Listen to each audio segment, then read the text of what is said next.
Hi అండి, అందరికీ నమస్కారం. ఈరోజు మన ప్రజాప్రతినిధి నరసరావుపేట శాసనసభ్యులు డాక్టర్ చదలవాడ అరవింద్ బాబు ఉన్నారు. మొదటిసారి ఎమ్మెల్యే అయి ఆయన 5 ఏళ్లుగా అనేక పోరాటాలు చేసి 20 ఏళ్లుగా ఎగిరినటువంటి జెండా నరసరావుపేటలో ఎగిరి భారీ మెజార్టీ సాధించినటువంటి ఎమ్మెల్యే అరవింద్ బాబు మనతో పాటు ఉన్నారు. ఆయన మాటలను తెలుసుకుందాం. సార్ నమస్కారం. నమస్తే అండి. సార్, మొదటిసారి సుదీర్ఘ పోరాటం తర్వాత మొదటిసారి ఎమ్మెల్యే 20 ఏళ్లుగా ఇక్కడ గెలవనటువంటి టీడీపీని భారీ మెజార్టీ సాధించారు. ఎలాంటి సంతృప్తి అందుతుంది?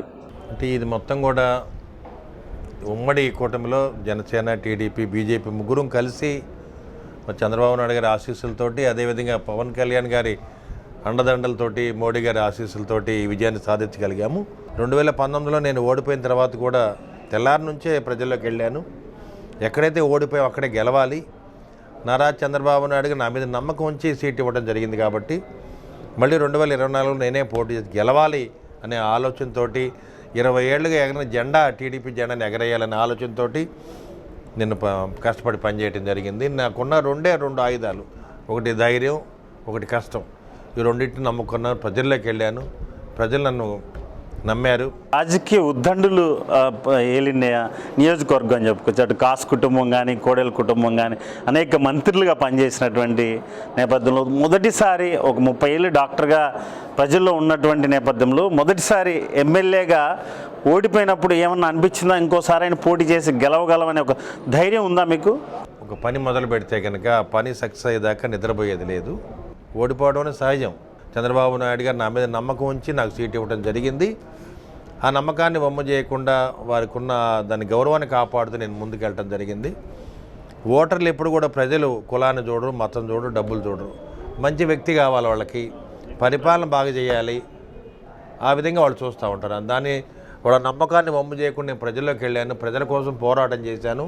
మరి డాక్టర్ కోడెల గారు 5 సార్లు గెలిచారు, మరి 4 సార్లు ఓడిపోవడం జరిగింది. అసలు ఈ నరసరావుపేట పట్టణంలో మనం టీడీపీని గెలిపించగలమా లేదా అనే ఆలోచన ఒకటి రావడం జరిగింది. అరవింద్ బాబు గారు అనవసరంగా కష్టపడి పనిచేస్తున్నాడు, డబ్బులు పోగొట్టుకున్నాడు అనే ఆలోచన తెచ్చారు అందరూ. కానీ నేనైతే మనకున్న ధైర్యంతో, మనకున్న కష్టాంతో కష్టపడి పనిచేస్తే ఎవరైనా మనల్ని ఆదరిస్తారు. అదేవిధంగా నారా చంద్రబాబు నాయుడు గారి మీద అందరికీ పూర్తి నమ్మకం ఉంది కాబట్టి తప్పనిసరిగా మనం గెలుస్తామని నాకు ఆలోచన ఉంది. సర్వేలో ఏ మీడియా వాళ్ళు చెప్పినా నరసరావుపేట 4,000తో ఓడిపోతుందని చెప్పడం జరిగింది. కానీ నేనైతే మాత్రం 170 సీట్లలో నరసరావుపేట సీట్ గెలవాలి. సరే, ఎన్నికల ముందు జనసేన పూర్తి స్థాయిలో ఇన్ఛార్జి మీకు సహకరించలేదని కొన్ని ఆరోపణలు వినపడ్డాయి. సో ఇది ఎలా సమన్వయం చేసుకోగలిగారంటే ఏం చెప్తారు? చంద్రబాబు నాయుడుకి ఇచ్చిన పిలుపు మేరకు, పవన్ కళ్యాణ్ గారు ఇచ్చిన ఆలోచన మేరకు మేము అందరం కూడా పనిచేయడం జరిగింది. ఇక్కడ నాయకుల వ్యవస్థ లేదండి. ప్రజలందరూ కూడా ఎవరికి వాళ్ళు స్వచ్ఛందంగా తెలుగుదేశం పార్టీలో ఉన్న కార్యకర్తలు కానీ, జనసేన కార్యకర్తలు కానీ, బీజేపీ కార్యకర్తలు అందరూ కూడా ముందుండి ఎవరికి వాళ్ళు కష్టపడి పనిచేశారు. ఒక ప్రవాహంలాగా పనిచేయడం జరిగింది. ఇట్లా ఉండబట్టే నరసరావుపేటలో ఎప్పుడు లేని విధంగా చరిత్ర దాదాపు 20,000 మెజార్టీ రావటం ఎప్పుడు జరగల. ఎవరు కూడా నంబర్ అసలు అది. ఎవరు వచ్చినా కానీ ఒక 5,000 వస్తే మెజార్టీ అనుకున్నారు తప్పితే ఆ విధంగా అనుకొని మరి నా అరవింద్ బాబు గెలవడు, 4,000తో ఓడిపోతాడు, వైసీపీ సీట్ అని కూడా డిక్లేర్ చేశారు. కానీ నేనైతే ఎప్పుడు కూడా భయపడలేదు. ఎందుకంటే మాకు ఎస్సీ నాయకులు కానీ, ఎస్టీ నాయకులు కానీ, బీసీ నాయకులు కానీ అందరూ కూడా నాకు అండగా ఉండడం జరిగింది. ఎన్నికల రోజు జరిగినటువంటి హింస నిజంగా అరవింద్ బాబు అంటే చాలా సౌమ్యుడు, ఎవరికి హాని చేయడు అనే ఒక నానుడు ఉన్నటువంటి నేపథ్యంలో ఎన్నికల రోజు జరిగినటువంటి హింస రాష్ట్ర వ్యాప్తంగా సంచలనమైంది. ఒక ప్రజాప్రతినిధిగా ఉన్నటువంటి 2 సార్లు ఎమ్మెల్యే గెలిచినటువంటి గోపిరెడ్డి మీ ఇంటి మీద స్వయంగా మీరే దగ్గరుండి రాలేయటం ఎలా చూడాలి? అంటే నేను జనరల్గా మొండి మనిషిని, ధైర్యంగా ఉంటాను. అసలు అంత ఎందుకు ఇంటి మీదకి వెళ్ళాల్సిన అవసరం ఎట్లా వచ్చిందంటారు? అంటే వ్యవస్థని పాడు చేసిన వ్యక్తులు వీళ్ళు రాక్షసులు, కిరాయి గుండాలు, గంజాయి మత్తులో, మద్యం మత్తులో వీళ్ళు రాష్ట్రాన్ని పాడు చేస్తున్నారు. ఎలక్షన్ బూతుల్లో కూడా, కౌంటింగ్ బూతుల్లో కూడా, కనీసం పోలింగ్ బూత్లో కూడా ఓటు వేయలేని పరిస్థితిలో వాళ్ళు ఉన్నారు. అందువలన ఇవాళ ప్రజా వ్యతిరేకత పూర్తిగా ఉంది కాబట్టి వాళ్ళు గమనించి పోలింగ్ బూత్లో ఈ ఎలక్షన్ జరగకుండా చేద్దామని వాళ్ళు పోరాటం చేశారు. రాళ్ళు వేయటం జరిగింది, మన మీద దాడులు చేయడం జరిగింది. అయినా కానీ నేనైతే అసలు ఎక్కడ భయపడే మనిషిని కాదు. భయపడేవాడిని అయితే 5 ఏళ్ళు నేను పోరాటం చేసేవాడిని కాదు. పెద్ద పెద్ద నాయకులు బయటకు రాని రోజుల్లో కూడా నేను పోరాటం చేశాను. కరోనా టైంలో కానీ అక్రమంగా కేసులు పెట్టినప్పుడు కానీ ఎన్నో పోరాటాలు చేశాను. ఎందుకంటే మన నాయకుల్ని ఎంతోమంది చంపడం జరిగింది. మరి వరొకట్లు ఇబ్రహీం అని ఆయన చంపడం జరిగింది, అలవాళ్ళు వెన్న బాల్కోటి బాబు అని చంపడం జరిగింది. అదేవిధంగా ఎంతోమంది మీద కేసులు పెట్టడం జరిగింది. దాదాపు 300 మంది మీద ఇక్కడ రౌడీ షీట్ ఓపెన్ చేయడం జరిగింది. పీడీ యాక్ట్ పెట్టారు. అయినా కానీ ఎక్కడా నేను భయపడలేదు. అసలు నాయకుల గురించి కానీ ప్రభుత్వం గురించి ఎప్పుడూ భయపడలేదు. మన పని మనకున్న ధైర్యంతో ముందుకు వెళ్దాము, ప్రజల్ని ధైర్యం చెబుదాము. ఆ విధంగా తిరగబట్టే నా ఎమ్మటి కూడా జనం రావడం జరిగింది. గత 5 ఏళ్లలో ఎన్నో కుటుంబాలు నష్టపోయినాయని మీరే స్వయంగా చెప్తున్నారు. అటు ఆర్థిక పరంగా, సామాజిక పరంగా కూడా చాలా ఇబ్బందులకు గురైనాయి. చాలామంది హత్యలకు కూడా గురైనటువంటి నేపథ్యంలో ముఖ్యంగా ఆ కుటుంబాలని ఒక ఎమ్మెల్యేగా ఎలా ఆదుకుంటారంటే ఏం చెప్తారు? నేను నిజంగా ఎవరైతే అక్రమంగా పోలీస్ కేసు పెట్టారో వాళ్ళని ఆదుకున్నాను. పీడీ యాక్ట్ పెట్టినా నేను వాళ్ళని ఆదుకున్నాను. ఎందుకంటే మా నాయకుల్ని అడగండి చెప్తారు వాళ్ళు. అంటే స్టేట్గా అంటే అధినాయకుడి నుంచి ఏమైనా వాళ్ళ కుటుంబానికి ఏమైనా చనిపోయిన కుటుంబాలకు ఏమైనా ఆర్థిక సహాయం చేసేటువంటి అవకాశం ఉందా? అంటే చనిపోయిన వాళ్ళందరూ కూడా చాలా వాటికి చంద్రబాబు నాయుడు గారు అండగా ఉండి సహాయం చేయడం జరిగింది. నేనైతే పూర్తిగా వాళ్ళకి అండగా ఉన్నాను. ఇప్పుడు కూడా మా టీడీపీ ఉమ్మడి ప్రభుత్వం వచ్చిన తర్వాత చంద్రబాబు నాయుడు గారు కానీ మరి హోమ్ మినిస్టర్ గారు కూడా ఎక్కడైతే మరి హత్యలు జరిగినాయో, ఎవరైతే కుటుంబాలు పాడైపోయినాయో వాళ్ళ డేటా ఇవ్వమంటం జరిగింది. వాళ్ళకు కూడా న్యాయం జరుగుద్ది. అదేవిధంగా ఎలక్షన్ రోజు జరిగిన హింసాకాండ పూర్తిగా వైసీపీ వాళ్ళు ప్రేరేపించింది. అది ఎలక్షన్ జరగకుండా, ఓటింగ్ జరగకుండా చేద్దామని ఆలోచన చేశారు. నేనైతే ఇప్పుడు నా వెనక జనం ఉన్నా లేకపోయినా, పోలీసులు ఉన్నా లేకపోయినా నేను ముందుకెళ్ళడం నాకు అలవాటు. నాకున్న ధైర్యంతో నేను దేన్నైనా చేయగలను, నాకు ధైర్యం ఉంది. ఏదైనా మొండి ధైర్యం ఏంటంటే ఇక్కడ జెండా ఎగరాలి, 20 ఏళ్ళకి ఎగరే జెండా ఎగరాలి. మెజార్టీ ఊహించారు? 20,000 మెజార్టీ మీరు? నేను డెఫినెట్గా అయితే ఎలక్షన్ అయిన తర్వాత సర్వే చేశారు మనాళ్ళు. మన బీసీ నాయకుడు బాడుగుల సీని కానీ, తర్వాత ఎంఐఎం మస్తాన్వల్ గారు, వీళ్ళందరూ సర్వే చేసి వాళ్ళు డేటా ఇచ్చారు. 18,000 మెజార్టీ వస్తుంది మీకు టౌన్లో ఇచ్చారు. నాకు తెలుసు 18 కాదు 20,000 దాకా రావచ్చు అనే ఆలోచన ఉంది. కానీ మనం అసలు 20 ఏళ్ళకి గెలవలేదు కాబట్టి సర్వేలన్నీ ఏమో 4,000తో ఓడిపోతానని ఇస్తున్నారు కాబట్టి నేను కూడా మౌనంగా ఉన్నాను. నేను ఎలక్షన్ కౌంటింగ్ రోజు వెళ్ళాను. కౌంటింగ్ దగ్గర ఉండి పావుగంట బయటకు వచ్చి కూర్చున్నాను. మరి గోపిరెడ్డి శ్రీనివాసరెడ్డి గారు నేను 3వ హ్యాట్రిక్ సాధిస్తానని చెప్పి నాకు ఎదురొచ్చాడు. ఈసారి హ్యాట్రిక్ ఉండదు, డక్అవుట్ అవుతామని చెప్పి డైరెక్ట్ ఫేస్ టు ఫేస్ చెప్పాను. వాళ్ళ లాయర్కి చెప్పాను, మా లాయర్ ఉన్నాడు, ఫేస్ టు ఫేస్ చెప్పాను, నేను గెలుస్తున్నానని చెప్పాను. నాకైతే పూర్తి నమ్మకం ఉంది. ఫస్ట్ 4 రౌండ్లు మాత్రం వైసీపీ మెజార్టీ వచ్చింది. ప్రజలందరూ కూడా అరే మళ్ళీ ఓడిపోతున్నాయి డాక్టర్ అని చాలా బాధపడ్డారు. అసలు ఆంధ్ర రాష్ట్రం మొత్తం కూడా 170 సీట్లో దృష్టి మొత్తం మీద అరవింద్ బాబు మీద ఉంది. ఎందుకంటే మంది అంత టఫ్ సీటు, ఇక్కడికి అసలు గెలవరు అనేది సర్వేలో వచ్చింది. రౌండ్లు చాలా సర్వేలో నేనైతే ఫస్ట్ 4-5 రౌండ్లు ఇట్లా ఉంటుంది, మీరేం భయపడద్దు ఎవరు, నెక్స్ట్ వస్తాను. తర్వాత ఏమంటే అరగంటలో 10,000 15,000 అట్లా వస్తూ ఉంది మెజార్టీ. చాలా సంతోషం వేసింది. ఎందుకంటే నాకంటే కూడా మా నాయకులు కానీ ఓటర్లు చాలా సంతోషపడ్డారు. ఎస్టీ, ఎస్సీ, బీసీ, మైనార్టీ, కాపు సోదరులు అందరూ కూడా.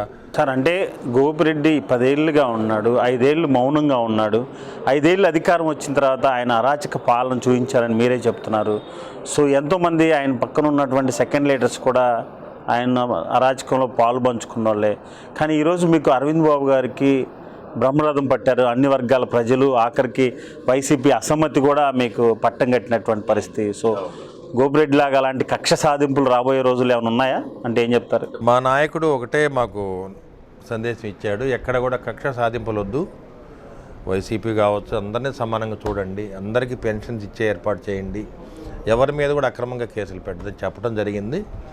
మేము కూడా అంతే. ఎందుకంటే మా జోలికి వస్తే మా మీద అటాక్ చేస్తే మేము అటాక్ చేసేవాళ్ళమే కానీ జనరల్గా మా అంతా మేము టీడీపీ నాయకులు కార్యకర్తలు ఎవరు గొడవలకు వెళ్ళేవాళ్ళు కాదు. నేనైతే మాత్రం నా నాయకుల్ని కార్యకర్తలు రక్షించుకునే బాధ్యత నాది.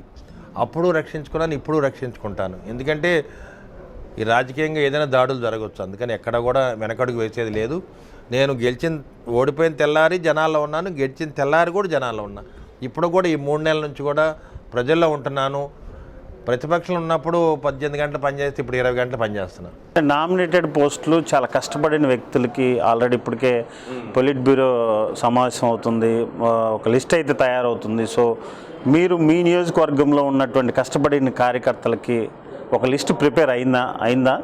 ఒక 100 మంది లిస్ట్ పంపించమంటే పంపించామండి. పంపించిన తర్వాత ఎవరైతే 43 ఏళ్ళుగా పార్టీలో ఉండి పనిచేస్తారో, ఆర్థిక పరంగా సామాజిక పరంగా నష్టపోయారో వాళ్ళందరూ కూడా సముచిత స్థానం కల్పిస్తామని చెప్పడం జరిగింది. అదేవిధంగా మాకున్న ఎస్టీ ఎస్సీ బీసీ కాపు నాయకులు అందరూ కూడా వాళ్ళకి ఏ అవకాశం ఉందో ఆ అవకాశం దగ్గరుండి మేము చేస్తున్నాము. ఎక్కడ రేషన్ డీలర్లో కానీ తర్వాత ఫీల్డ్ అసిస్టెంట్లు కానీ వీటన్నిటిలో కూడా జనసేన కూడా మా సముచిత స్థానం ఇస్తూ ఉన్నాము. వాళ్ళకి ఎవరైతే పనిచేశారో జనసేన కార్యకర్తలు నాయకులు వాళ్ళకి సముచిత స్థానం ఇచ్చాము. ప్రతి దాంట్లో కూడా వాళ్ళని భాగంగా మేము చేర్చుకోవడం జరిగింది. అంటే గతంలో విపక్ష నేతగా ఉన్నప్పుడు చాలా పోరాటాలు చేశారు, మీ మీద అనేకమైన కేసులు పెట్టారు, పోలీసులు లాఠీ చార్జ్ చేశారు. సో మీరు కూడా అటు గోపిరెడ్డి అరాచకాలపైన ఉక్కుపాదం మోపారు. స్వయంగా మీరే ఒక రైస్ మిల్లోకి వెళ్ళి ఆ గూడెంలోకి వెళ్ళి షట్టర్ పగలగొట్టి లారీని పట్టుకున్నట్టు సందర్భాలు ఉన్నాయి. ఆ సమయంలో మేము మీడియా వాళ్ళు కూడా చాలా భయపడ్డాయి. ఎందుకంటే రేషన్ మాఫియా అంటే చాలా తీవ్ర స్థాయిలో ఉంటుంది, దాడి చేసే పరిస్థితి ఉంటుంది, లారీలతో తొక్కిచ్చే పరిస్థితి కూడా ఉంటుంది. ఆ టైంలో మేమే భయపడినటువంటి పరిస్థితి.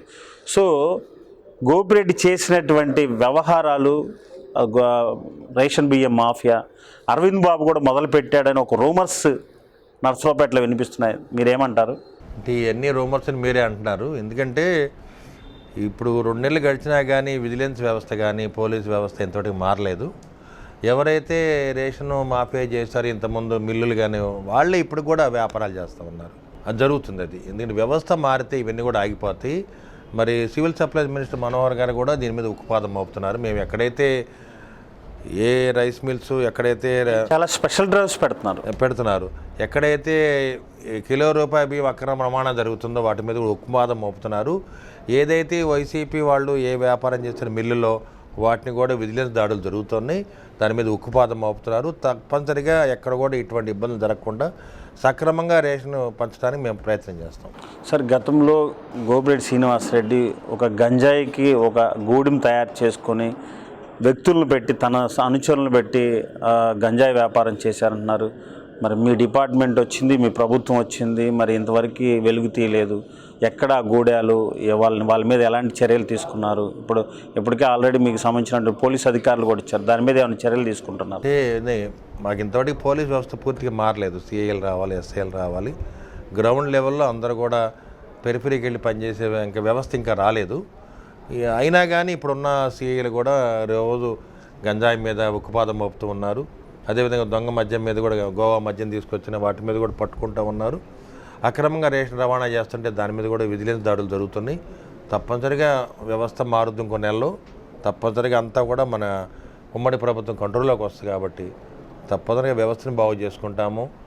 కిరాయి గుండాలని కానీ ఈ గంజాయి వీటి మీద ఉక్కుపాదం మోపుతామని చెప్పి మీడియా ముఖంగా తెలియజేస్తున్నాను. అంటే 6 రోజులు అసెంబ్లీ సమావేశంలో మొదటిసారి పాల్గొన్నారు, పవన్ కళ్యాణ్ కలిశారు, అనేక నిధులకు సంబంధించినటువంటి చర్చలు జరిగినాయి.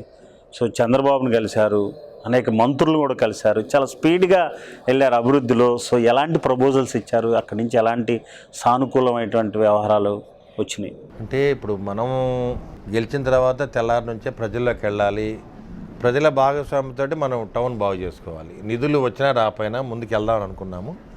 తర్వాత చంద్రబాబు నాయుడు గారు అందరికి కూడా చక్కగా మీరేం కావాలంటే చేయండి, నిధులు ఇస్తాము.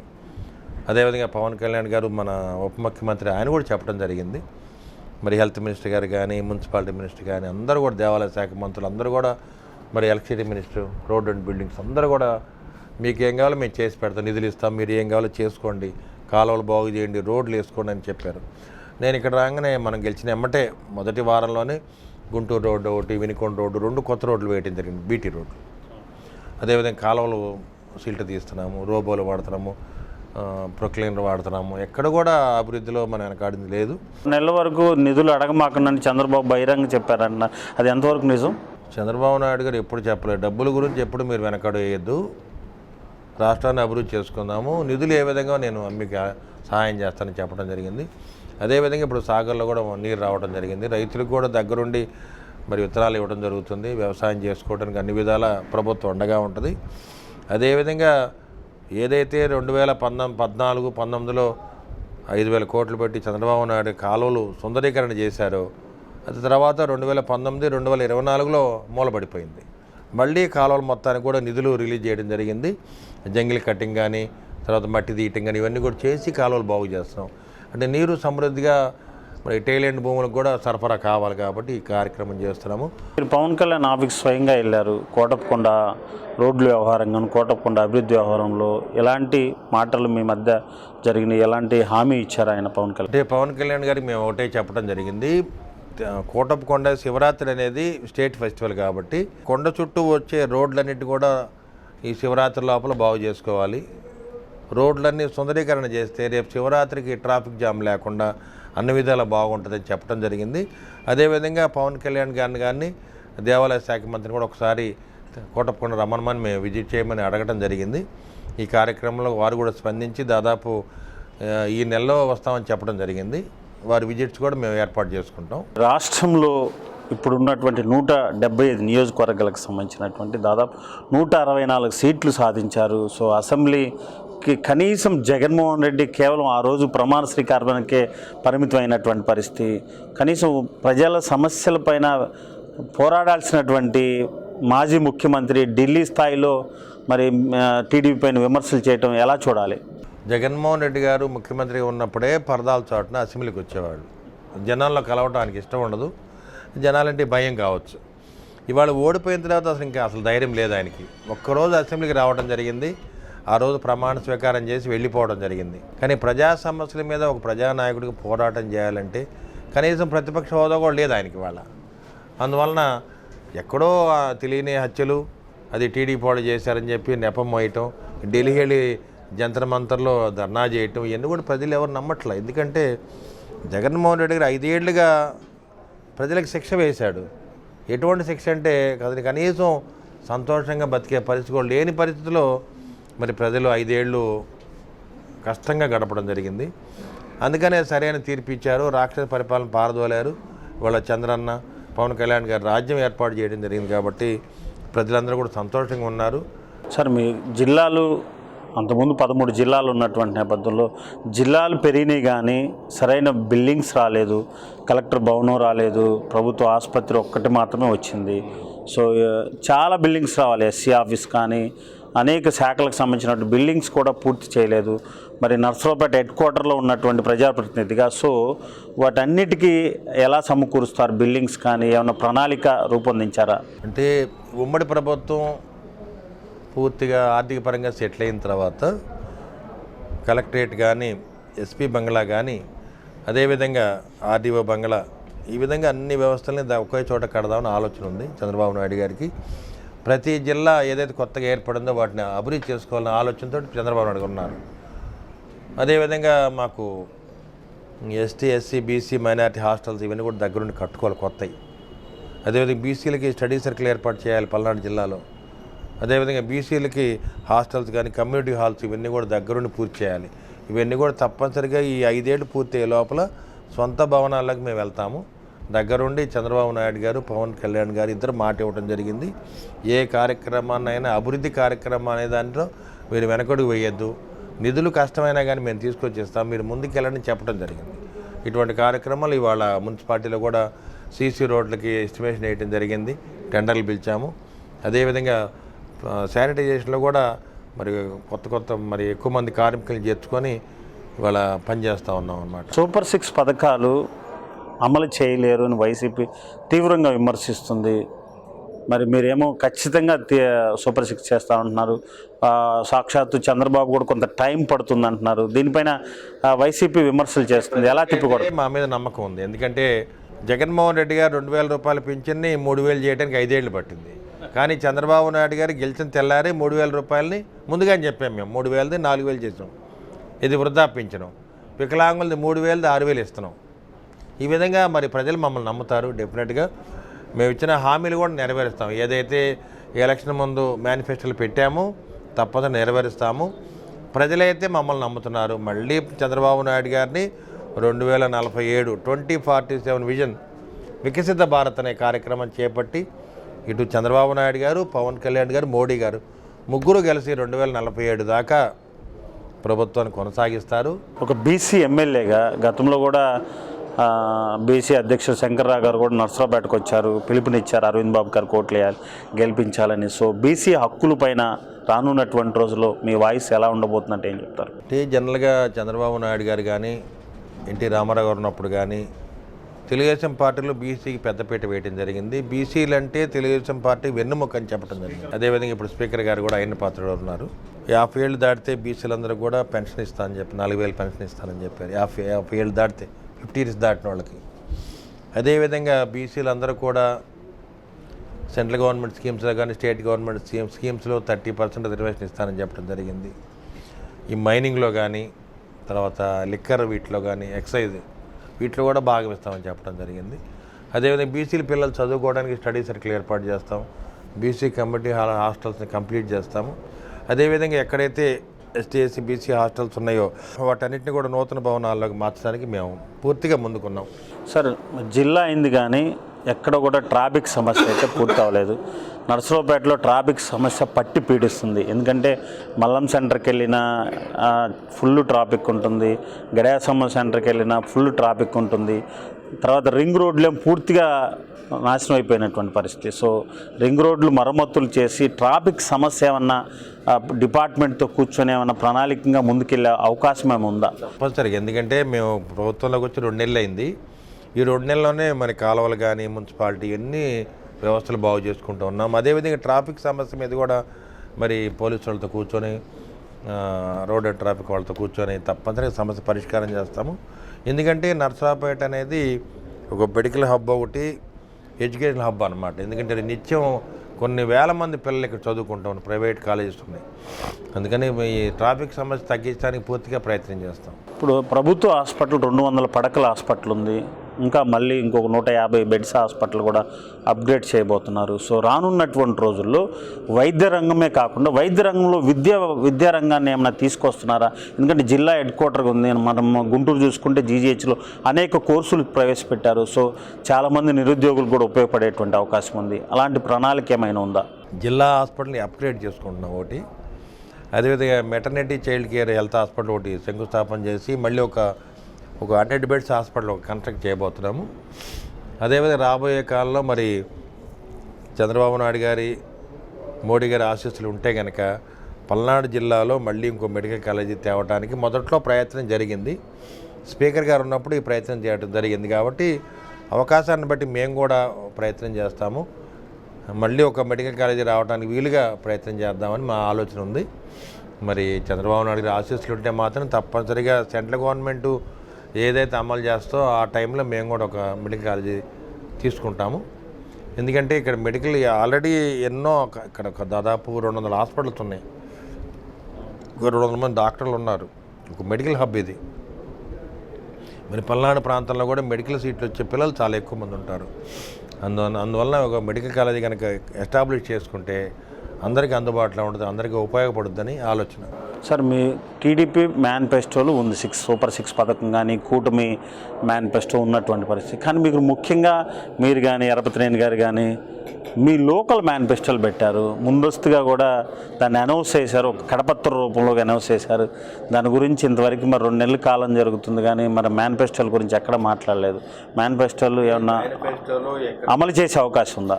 ఉచితంగా వైద్యం అందజేస్తామని చెప్పాము, ఉచితంగా విద్య అందజేస్తామని చెప్పాము, 2 పూట్ల మంచినీళ్ళు ఇస్తామని చెప్పి ఇవన్నీ మేము అమలు చేస్తున్నాం. అదేవిధంగా మేము ఇచ్చిన హామీల్లోనే ప్రతి రేషన్ కార్డు హోల్డర్స్కి 2 సెంటు భూమి ఇస్తామని చెప్పాము, ఇల్లు కట్టిస్తామని చెప్పి ఇవన్నీ చక్కగా అమలు చేస్తాము. 7,000 మంది సెక్యూరిటీ గార్డులు ఉన్నారు. ఆ సెక్యూరిటీ గార్డులు ముఖ్యంగా ఆదుకోవాలన్నారు. సో వాళ్ళ గురించి ఏమైనా ఆలోచన? ఆ రోజు చెప్పింది ఏంటంటే సెక్యూరిటీ గార్డులు ఒకళ్ళు, తర్వాత ఈవెంట్స్ చేసేవాళ్ళు, ఎక్కడైతే విందులు వినోదాలు అప్పుడు వంటలు చేస్తారు వాళ్ళందరూ కూడా ఆదుకుంటామని చెప్పాము. తప్పనిసరిగా వాళ్ళందరికీ కూడా 2 సెంటర్ స్థలాన్ని ఇస్తాము. అదేవిధంగా ఉపకార వేతనం ఇస్తాము. ఇవన్నీ కూడా అమలు చేస్తాము డెఫినెట్గా. ఈ ప్రభుత్వం ఏదైతే పూర్తిగా ఆర్థిక పరంగా సెటిల్ అవ్వద్దో అన్నిటి కూడా అమలు పరచడానికి మేము సిద్ధంగా ఉన్నాము. రాజధాని వ్యవహారంలో గత ప్రభుత్వంలో చాలా ఉక్కుపాదం మోపింది. ఎందుకంటే రైతులని స్వచ్ఛందంగా ఇచ్చినటువంటి భూములు ఇచ్చినటువంటి రైతులను కూడా చాలా ఇబ్బందులకు గురి చేసినటువంటి పరిస్థితి. దాదాపు 33,000 ఎకరాలు ఇచ్చారు. చాలా అన్యాయమైనటువంటి పరిస్థితి. సో ఈ ప్రభుత్వం వచ్చిన చాలా ఆనందం వ్యక్తం చేస్తున్నారు. అయితే ఈ క్రమంలో దాదాపు 1,00,000 కోట్లు అవసరమైనటువంటి నేపథ్యంలో కేవలం 15,000 కోట్ల రూపాయలే కేంద్రం మంజూరు చేసింది. నమ్మకం ఉందా 1,00,000 కోట్లు వస్తుంది, ఈ 5 ఏళ్ళ అభివృద్ధి చెందుతుందని? మోడీ గారు ప్రతి రాష్ట్రాన్ని అభివృద్ధి చేస్తారు. వారి ఆలోచన ఏంటంటే 2047కి వికసిత భారత్ అనే కార్యక్రమాన్ని చేపట్టి ప్రతి రాష్ట్రం బాగుండాలి, అభివృద్ధి పదంలో నడవాలి, ఆర్థిక పరంగా ముందుండాలనే ఆలోచనతో వారు చేస్తూ ఉన్నారు. మేమైతే అమరావతి రాజధాని పూర్తిగా నిర్మిస్తాము, పోలవరాన్ని కట్టుకుంటాము. అదేవిధంగా అమరావతి నుంచి ప్రతి జిల్లాకు యాక్సెస్ రోడ్లు కూడా వేస్తున్నాం అన్నమాట. అందువల్ల చంద్రబాబు నాయుడు గారు, పవన్ కళ్యాణ్ గారు పట్టుదలగా మోడీ గారి ఆశీస్సులతోటి ప్రతి కార్యక్రమాన్ని ముందుకు తీసుకెళ్తారు. మాకైతే నమ్మకం ఉంది, ప్రజలకు నమ్మకం ఉంది. ఏదైనా జగన్మోహన్ రెడ్డి గారిని మళ్ళీ ఇంకోసారి ముఖ్యమంత్రిగా ప్రజలు చూడరు, అది ప్రజల ఆలోచన. అందుకని మాకు 164 సీట్లు ఇచ్చారంటే మేము ఎంతో కష్టపడి పనిచేస్తున్నాం. మళ్ళీ 24 గంటల్లో మీరు 20 గంటలు పనిచేయాలని మాకు ఆదేశాలు ఇవ్వడం జరిగింది. కాబట్టి మేము రాత్రి పగలు ప్రతిపక్షంలో ఉన్నప్పుడు ఏ విధంగా పనిచేస్తున్నాము, ఇప్పుడు కూడా అదే విధంగా పనిచేస్తున్నాము. ప్రజలకు అండగా ఉంటాం, ప్రజలకు చేరువలో ఉంటాం. జర్నలిస్టుల పట్ల మీరు చాలా అభిమానంగా ఉంటారు. ఇప్పటికే గత ప్రభుత్వంలో జీవో ఇచ్చింది, డబుల్ బెడ్రూమ్ అన్నాడు, సైట్ అన్నాడు, ఏమీ లేదు. సో చంద్రబాబు ప్రభుత్వం వచ్చింది, పవన్ కళ్యాణ్ ఉప ముఖ్యమంత్రిగా ఉన్నటువంటి నేపథ్యంలో ఒక ప్రజాప్రతినిధిగా జర్నలిస్టుల సమస్యలపైన అసెంబ్లీలో మాట్లాడే అవకాశం ఏమన్నా మాట్లాడతారా? ఎలక్షన్ ముందు కూడా మేము చెప్పడం జరిగింది, జర్నలిస్టులకి ఇంటి స్థలం ఇస్తాము, ఇల్లు కట్టిస్తాము, అక్రిడిటేషన్ కార్డులు ఇస్తామని చెప్పడం జరిగింది. వాళ్ళ పిల్లలకు కూడా బాగా చదివిస్తామని చెప్పడం జరిగింది. చంద్రబాబు నాయుడు గారు, పవన్ కళ్యాణ్ గారు అయితే మీడియాకి పూర్తిగా అండగా ఉంటారు, రిపోర్టర్లను పూర్తిగా ఆదుకోవడానికి ముందుంటారు. సార్, అంటే గతంలో జర్నలిస్టుల పిల్లలకి ప్రైవేట్ స్కూల్స్ కానీ కాలేజీలో 50% కలెక్టర్ గారు ఇచ్చింది అమలు చేసేవాళ్ళు సార్. ఇప్పుడు మాత్రం ఎక్కడా కూడా ఏ స్కూలు, ఏ ప్రైవేట్ కాలేజీ కూడా 50% అనేది అసలు అమలు అవ్వట్లేదు. సో దీని మీద చంద్రబాబు దృష్టికి తీసుకెళ్తే కొంత న్యాయం జరిగేటువంటి అవకాశం. తప్పనిసరిగా ప్రతి వ్యవస్థని ముందుకు తీసుకెళ్తాము. చంద్రబాబు నాయుడు గారి మంచి ఆలోచనతో చంద్రబాబు నాయుడు గారు, పవన్ కళ్యాణ్ గారు ప్రతి దాన్ని ముందుకు తీసుకెళ్తున్నారు. అంటే అన్ని వ్యవస్థల్ని బాగు చేసుకుంటాం. ఎందుకంటే మనం ఇప్పుడు వచ్చి 2 నెలలు అయింది కాబట్టి ప్రతి వ్యవస్థను బాగు చేసుకుంటాం. దాదాపు ఫస్ట్ ఇయర్లో దాదాపు అన్ని సమస్యలు మనం దాటి ముందుకు వెళ్తాం. లాస్ట్గా రానున్నటువంటి రోజుల్లో ఆ నరసరావుపేట నియోజకవర్గాన్ని ఎలా అభివృద్ధి చేస్తారంటే ఏం చెప్తారు? అంటే ఇవాళ ఒక్కొక్క స్టెప్లో మేము ముందుకు వెళ్తున్నాము. ఇవాళ నరసరావుపేట పట్టణాన్ని బాగు చేసుకుంటున్నాము, 2 పూట తాగునీరు ఇస్తున్నాము. కోటప్పకొండకేమో ఇక కార్ కేబుల్ అంటే రోపే ఒకటి ఏర్పాటు చేస్తాము. అదేవిధంగా ఇప్పుడు ST, SC, BC, minority hostels కూడా కొత్త బిల్డింగ్లు తీసుకొచ్చి కడదామని చూస్తున్నాము. ఆటో నగర్ కూడా ఆగిపోయినటువంటి పరిస్థితి సార్. మేము డంపింగ్ యార్డ్ని ఒకటి షిఫ్ట్ చేస్తున్నాము. ఆటో నగర్ కూడా స్థలాన్ని సేకరిస్తున్నాము. ఎందుకంటే కలెక్టర్ గారి మరి ఆలోచనతో మేము ముందుకు వెళ్తాము. ఏదైతే మేము హామీ ఇచ్చామో వాటన్నిటి కూడా నెరవేరుస్తామని చెప్పి మీడియా ముఖం తెలియజేస్తున్నాం. ఇది పరిస్థితి. ప్రజాప్రతి అనేక అంశాలు చర్చకొచ్చినాయి. ఏదైతే రానున్నటువంటి రోజుల్లో నరసరావుపేట ట్రాఫిక్ అంశం పైన కానీ, అదేవిధంగా కోటప్పకొండ అభివృద్ధిలో కానీ ఆయన ఇచ్చినటువంటి సూపర్ 6 పథకాలని నెరవేర్చడమే కాకుండా సొంత మేనిఫెస్టోలకు సంబంధించినటువంటి అంశాలు కూడా పూర్తిగా నెరవేర్స్తామని నరసరావుపేట శాసనసభ్యులు డాక్టర్ చదలవాడ అరవింద్ బాబు చెప్తున్నారు. అదేవిధంగా ట్రాఫిక్ సమస్య పట్టి పీడిస్తున్నటువంటి నేపథ్యంలో ట్రాఫిక్ సమస్య కూడా అటు పోలీస్ యంత్రాంగంతో కూడా రానున్నటువంటి ట్రాఫిక్ సమస్య లేకుండా కూడా చూస్తామని హామీ ఇస్తున్నారు. ఈ నేపథ్యంలోనే జర్నలిస్టుల పైన ఖచ్చితంగా స్కూల్లో ఏ ఫీజు రాయితీ కానీ, అదేవిధంగా ఇళ్ల స్థలాలకు సంబంధించినటువంటి అంశంలో ఖచ్చితంగా రానున్నటువంటి రోజుల్లో ప్రభుత్వం దృష్టికి తీసుకొచ్చి జర్నలిస్టులకి న్యాయం చేస్తానని నరసరావుపేట శాసనసభ్యులు డాక్టర్ చదలవాడ అరవింద్ బాబు చెప్తున్నటువంటి పరిస్థితి. ఇది ఇవాల్టి ప్రజాప్రతినిధి ప్రోగ్రాం. మరో ప్రజాప్రతినిధి ప్రోగ్రాం మళ్ళీ కలుద్దాం. అంతవరకు సెలవు. నమస్కారం.